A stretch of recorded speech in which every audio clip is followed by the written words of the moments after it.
In this video, I'll detail how to fix iPhone settings name grayed out on iPhone 12 Pro Max. So if you have the iPhone 12 Pro Max and you discover that the iPhone settings name is grayed out, also iCloud is grayed out, then here I'm going to show you how to fix this. So if you don't know this video, you found this helpful and informative, please don't forget to like and subscribe. Now, to fix iPhone 12 Pro Max settings name grayed out, all you just need to do is go to your iPhone settings. On the settings page, scroll down and click on screen time. Then on the screen time page, you want to scroll down and tap content and privacy restrictions. Then by default, the content and privacy restrictions is either turned on or turned off. So if in your case you have the content and privacy restriction turned off, then turn it on.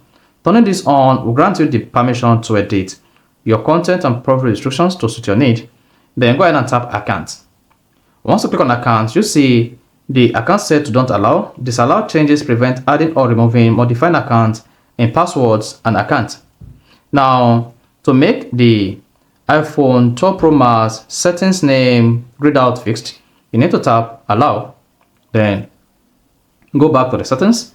Then instantly you should see your name on your iPhone 12 Pro Max be fixable, and if it fails to be fixable just like this, just go ahead, close the settings page, then open the settings again, and then there you go. Then you should see that the iPhone settings name grayed out has been fixed. So this you can easily fix your iPhone 12 Pro Max settings name grayed out or iCloud grayed out on your iPhone 12 Pro Max. So if you found this helpful and informative, please don't forget to like and subscribe.